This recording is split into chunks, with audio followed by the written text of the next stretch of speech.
He is Jalen Rose. I am David Jacoby. We are Jalen Jacoby. What is it that we do? We give the people what they want. Major League Baseball season is in trouble, but we won't start with that. We will start in the NBA bubble, where we had two great games last night, and we start where the action finished between the Clippers and the Lakers. The Lakers won in a last-second possession. What did you take away from that contest? Yeah, you're going to be in trouble on today's show because you were worried about Kawhi, and you put his field goal percentages up on the screen, and you were talking about how he was struggling. And I told you, don't worry. He went out and had 28 points. Look at Paul George. You see him? He had 30. That equals 58 points, Jacoby. And the Lakers barely won. Yeah, you got double figures from Pat Bev. Yeah, you got double figures from Reggie Jackson. But 40 points wasn't in the building with Lou Will and Montrezl Harrell. Plus, Lou Will gives you assists, and Montrezl Harrell gives you rebounds. I feel so much better about my prediction.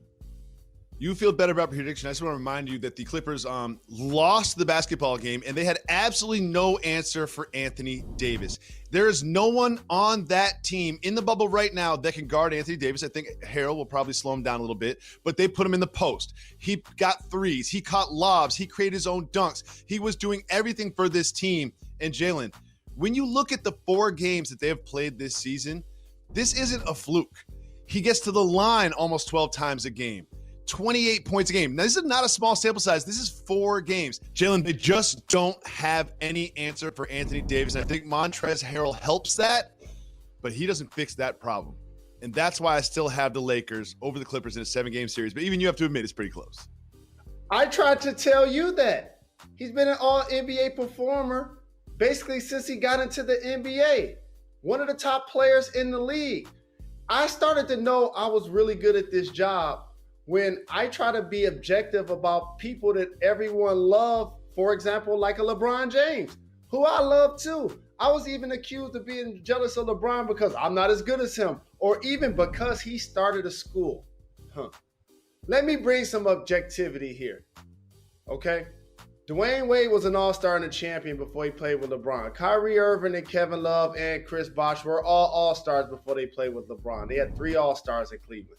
LeBron James added an all-NBA first-team guy with the Lakers and Anthony Davis. His level of recruiting was outstanding, getting it done. Shout to Rich Paul. But let's not act like Anthony Davis ain't been balling. He been balling. He certainly has, and he is going to be a key piece in this matchup, which I'm sure we will discuss moving forward. But right now, it's time for you and I to break down some very important images. Time to go to the table.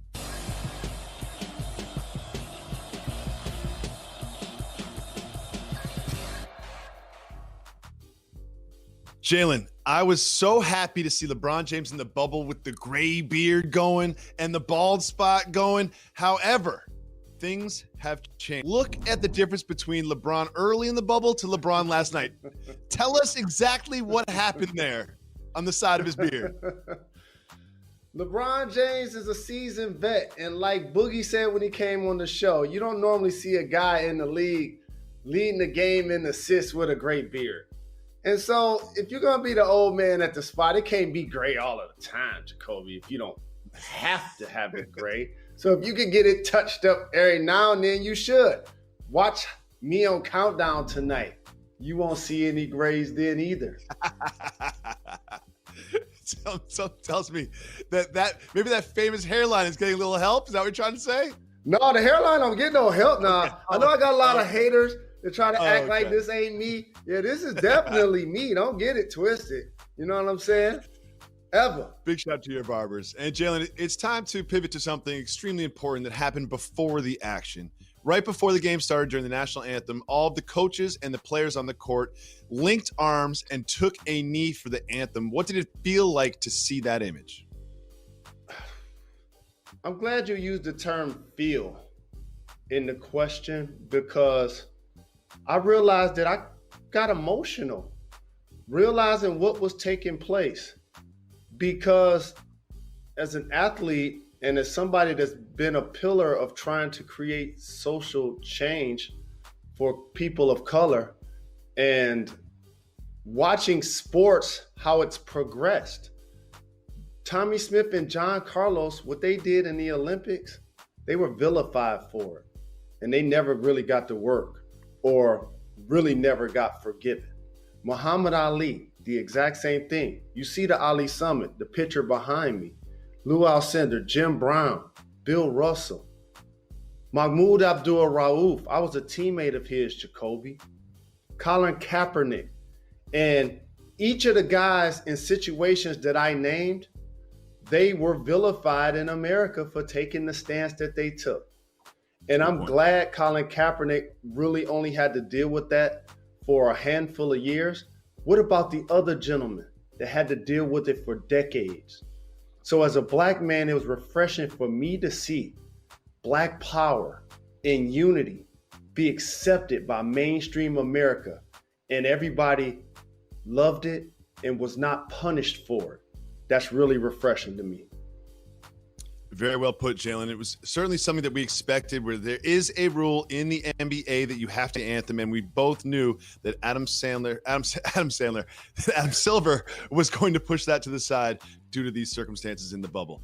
We go back to the action in the bubble with the game, the tip-off between Zion and the Pelicans and Rudy Gobert, Spider Mitchell, and the Jazz, and it was another nail-biter. And it came down to Rudy Gobert, the man who started this all, the man who started the stoppage of play in the NBA, getting a couple of free throws at the end of the game. What did you see from the Jazz that you liked? I always liked Rudy Gobert's rim protection and his defense and his intensity. But the guard play of Utah was outstanding. Shout to Jordan Clarkson, who had over 20. Mike Conley, who scored 20, along with Spider Mitchell. Those three guys not only scoring for themselves, but also just breaking down the defense, gave problems to the Pelicans the entire game. This is why I've tried to say, I don't think the Pelicans making the playoffs, Jacoby. Brandon Ingram, outstanding talent and all-star. It's going to be a 25-point scorer for years to come. Lonzo continued to improve, had a really good year. Drew Holiday, you know that's one of my guys. And I like Alvin Gentry. But I also knew that Zion had a history of injury in high school, college, summer league, and coming into the NBA. So therefore, he's going to get load managed. Don't be surprised. He wasn't just load managed, though. He was load managed to the point where in a close game, down the stretch, they did not put him in the game. Now, they explained there was certain minutes restriction on him, that they had already run that out, and the medical staff has decided that there's certain times and distance that he can play. But Jalen, with a minute left in the game, why don't you put him in? And if you know you only have, say, 15 minutes to play him, why not save some of that for the end of the game so you can see him down the stretch? Do you think that they should have put him in to finish the game? Because I was screaming at my television, why is Zion not in the game? You saw The Last Dance, and the Chicago Bulls wanted to get a lottery pick so bad that they were minutes restricting Michael Ayer, Jeffrey Jordan. Just think about that for a second. It shows you how the team still has the power. And a lot of these squads, Jacoby, will punish the coach for not following the minutes restriction. You could get fired for that. Certain teams are cut and dry based on how they want you to use a player. It's not just an exercise that happens during the 48 minutes of the game. It's a lifestyle that these players now live with certain teams. So based on that, Zion is not going to play the last 7 minutes of the game. He's not going to play the last 7 minutes of the game. You don't think Alvin Gentry wanted to win? You don't think they wanted to make the playoffs? He wanted to make the playoffs, but I got to tell you this. Zion didn't look great. He ain't look great, as he shouldn't. He ain't really been able to practice. He was in and out of the bubble. He didn't have a rebound. Zion Williamson is supposed to fall into 7 or 8 rebounds. I think he will improve. I think the team will improve, but not fast enough to get that 8th spot. I do not think they'll get the 8th seed either. Like, not only do they have to pull within 4 games in only 8 games, then they would have to win 2 games against the Grizzlies. I just do not see that happening for the Pelicans. But Jalen, I also want to talk about something that happened with Donovan Mitchell that was off the floor. He wore a very significant bulletproof vest to the game, and let's listen to him explain about it. there was a quote that really said, like, am I next on the back of somebody's jersey? And I think the biggest thing is, like, you know, it doesn't matter how much money you are, it doesn't matter how famous you are. Like, as an African-American male, that's who we are. You know, it doesn't matter what your job is, what your name is. And I think being able to wear a bulletproof vest just shows, like, and I kind of have my hands up as well, just kind of like, look, hands up, don't shoot. You know, we're tired of seeing this. Wow, powerful words and a powerful gesture, powerful showing that he did there. I'm sure we'll see a lot more, not just from the teams from last night, but other teams moving forward. We look forward to covering that. But Jalen, we keep mentioning the Grizzlies and the playing game and the Pelicans and the Blazers and maybe even the Kings making the playoffs. But Ja Morant says this isn't fair. He thinks that the whole playing game thing, we have a 3.5 game lead, but now we're going to change all the rules so maybe you can steal the 8 seed from us is not fair. Do you agree with the Rookie of the Year? Ja, I got you. Don't even worry about it. Jacoby, the Podfather, we've been to Memphis, okay? We've had Gus's fried chicken. I've been riding for y'all since the beginning. I told him when you came out of college, you was that deal, okay? You're leading your team in points and assists. People, when Zion played 19 games, were like, could Zion possibly win Rookie of the Year? And I was like, not going to be able to do it. Ja Morant is holding that down. Him, Jaren Jackson Jr., Valanciunas, win 4 games. That's all you got to do. That's your spot. Won't be any play-in, won't be any controversy. That's the squad the world's going to see play against the Lakers in the first round. Jalen, we have some bad news for baseball. We know that players on Miami tested positive, players in the Phillies tested positive. Well, now a couple players on the Cardinals have tested positive, and the Milwaukee Brewers home opener has been postponed. Jalen, this is trending in a bad direction. I believe the most prudent thing for this league to do is to suspend baseball, keep everyone as quarantined as possible until they get negative tests across the board, and then they consider a reformatted way to finish the season that does not involve flying players in and out of coronavirus hotspots. What do you think of that proposal?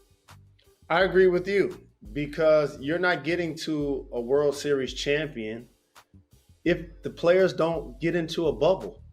This idea that you're going to be able to go play baseball games at your team's home arena and then fly normally to a different city that's probably still trending up, most places is, as it relates to coronavirus cases, it's just tone deaf to feel like you're going to be able to do anything but be in a bubble scenario. Look at soccer, MLS, WNBA, NBA, hub cities in the NHL, Fight Island, Dana White.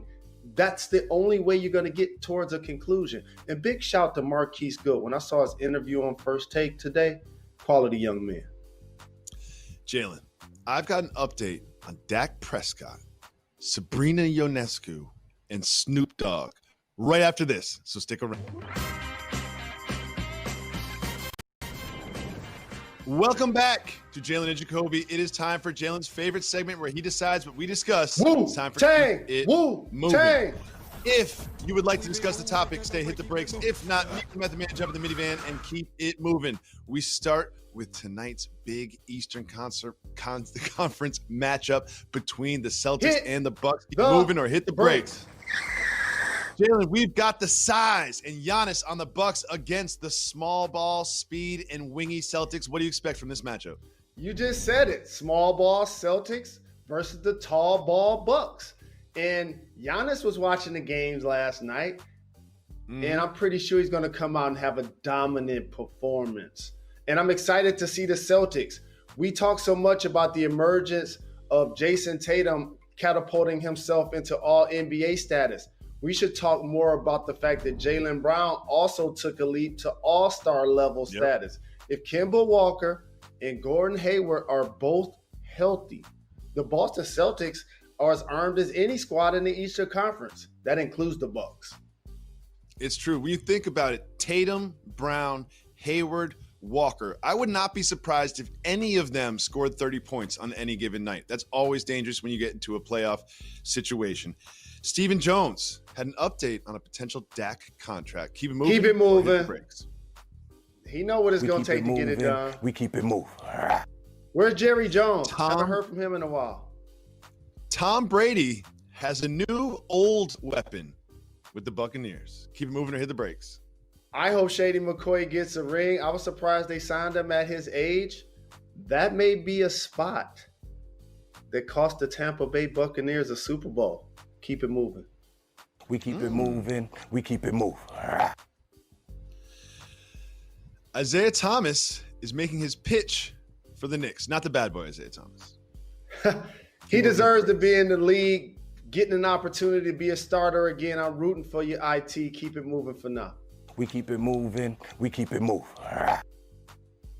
The NCAA has a new policy on social Hit the justice brakes. messaging. The NCAA said they will allow uniform patches that include social justice messages. How do you see this playing out if we ever have college football? I just appreciate large corporations that I've been a part of, for example, like the NCAA or the NFL, who have realized that they want to be on the right side of history. When these conversations were even coming up 4 years ago, when people were trying to say shut up and dribble or stick to sports, they were able to suppress the movement then. Now it has gone mainstream, which is fine in a lot of ways. And so I appreciate the NCAA allowing these young scholar athletes to express themselves via social justice causes. Jalen, we have an update on the SEC plans for college football. Keep moving. They're going to play some football. They're going to play some football. Keep it moving. Too much money We keep involved. it moving. Okay. We keep it moving. They're going to play football. We just don't know when, where, or how. Moving on, we have a red-hot pitcher coming out of the gate in Major League Baseball. Keep moving or hit the brakes. All I know is this. Baseball, no bubble, no World Series. Keep it moving. We keep it moving. We keep it moving.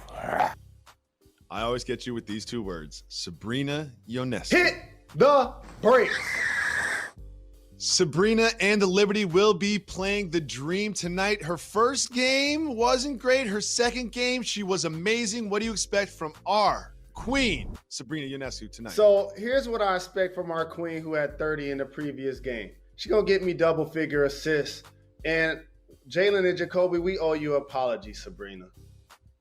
If it wasn't for COVID-19, we would have come to the game and support you. When we get a chance, you playing in NYC, that's what we do the show in South Seaport. We got to come and represent. I can't wait. I can't wait until I can attend a sporting event safely and confidently and not be wearing a mask, smelling my own terrible breath. Jalen, we have an update on two rappers that are very important to you. Keep it moving or hit the brakes. The brakes. You spent a month talking to me about how I did not have Tupac in my top 10. It looks like Snoop Dogg is in a similar position. He said that Eminem was out of his top 10. What do you think about Uncle Snoop's opinion, his personal opinion about where Eminem sits in the all-time top 10? So he's the dog father, right? And he has a wealth of knowledge in not only the hip-hop culture clearly, but in rap music. For me, Eminem, slam dunk, top 10 artist. For me, top 5 of all time. Number 5 probably as I think of it. So I got Pac, Jay, Big, Nas, and then Eminem. And so for Snoop not to have him in the top 10, it's going to have a lot of people hair standing up like, yo, is he trying to diss him? It's not a diss if it comes from your peers. And if that's how he feel, that's how he feel. It's his opinion. And I think whenever you sit down and do your top 10, as I had to do when I had Tupac out of it, you could probably put 20 rappers at 9 and 10. You know what I mean? It's like once you get to 7, those last 3 spots, you could just probably put 20 rappers in. And I also understand this from Snoop because these are two very different rappers. Snoop sort of relies on charisma and coolness, and he's calm and cool and one-syllable rhymes, whereas Eminem is much more of a technician that goes faster and does multi-syllable rhymes and sort of is more of a writer than Snoop is a persona, which I understand how those could be a clash of styles. And Jalen, we have so much more. James Harden wants to bring a title to Houston, and he had something to say about it. We'll tell you what that is right after this. Stay tuned. It's Jalen and Jacoby. Welcome back to Jalen Jacoby. Jalen, James Harden said this of his Rockets and their title hopes. He said, we're bringing it back to H-Town. We've come up short the last few years, but there's another opportunity for us to fight for it and get after it again. Jalen, what do you think about James Harden's semi-kind-of prediction of a championship? The Rockets not winning a championship, I think, kind of dilutes a narrative as it relates to James Harden that I think people get twisted. If you look at his numbers, they've been solid. They've been close to his regular season numbers. The problem is when his team gets eliminated, it gets ugly. And so hopefully that doesn't happen for he and the Rockets this year, where he has double-figure turnovers or against the Warriors or like he did against the Spurs and he didn't show up, or they missed 27 straight threes versus the Warriors when KD wasn't out there. Hopefully it doesn't end that way if they don't get it done. Very quickly, we wanted to recognize something that's very important to Jalen. The Pistons and the Jalen Rose Leadership Academy. Arn Tellin, the Pistons vice chairman, donated $139,000 to the Jalen Rose Leadership Academy Jaguars. Big shout to him. We will be back on Monday. Dan Le Batard, Highly Questionable is next. Thank you.